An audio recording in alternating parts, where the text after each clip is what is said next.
જૂનાગઢ જિલ્લા કલેક્ટર અનિલ કુમાર રાણાવસિયા અને પોલીસ મહાનિરીક્ષક નિલેશ ચાંચડિયાએ અંતિમ રિહર્સલનું નિરીક્ષણ કર્યું।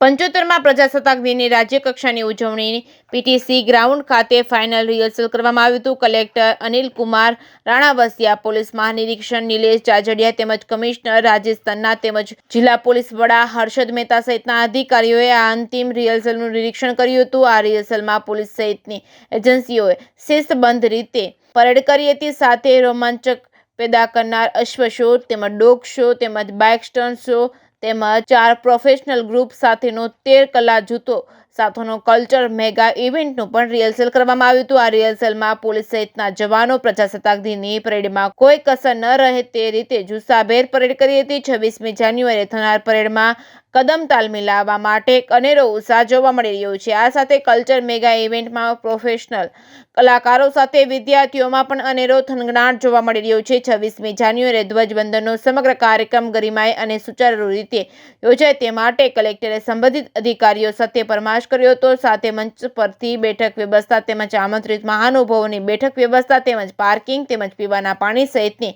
પ્રોટોકોલ અનુસારની વ્યવસ્થા માટે માર્ગદર્શન અને સૂચનાઓ આપી હતી। કલેક્ટરે નકશાના માધ્યમથી પણ સમગ્ર વ્યવસ્થાઓ જાણી અને સમજી હતી। આ તકે નિવાસી અધિક કલેક્ટર NF ચૌધરી તેમજ નોડલ અધિકારી નાયબ પોલીસ અધિક્ષક પરમાર સહિતના સંબંધિત અધિકારીઓ ઉપસ્થિત રહ્યા હતા। Reporting by Raju Pandya, Keshod.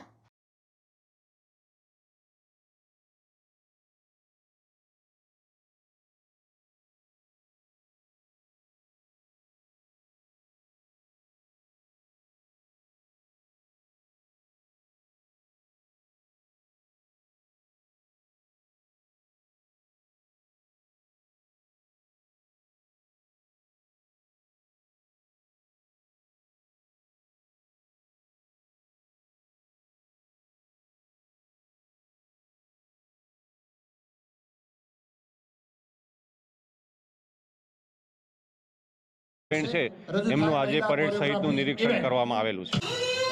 કોસ્ટગાર્ડનું પણ એક પ્લાટૂન છે, આપણા પાડોશી રાજ્ય મધ્યપ્રદેશનું પણ એક પ્લાટૂન છે અને સાથે સાથે BSF જે આપણા જવાનો છે એમનું પણ એક પ્લાટૂન છે।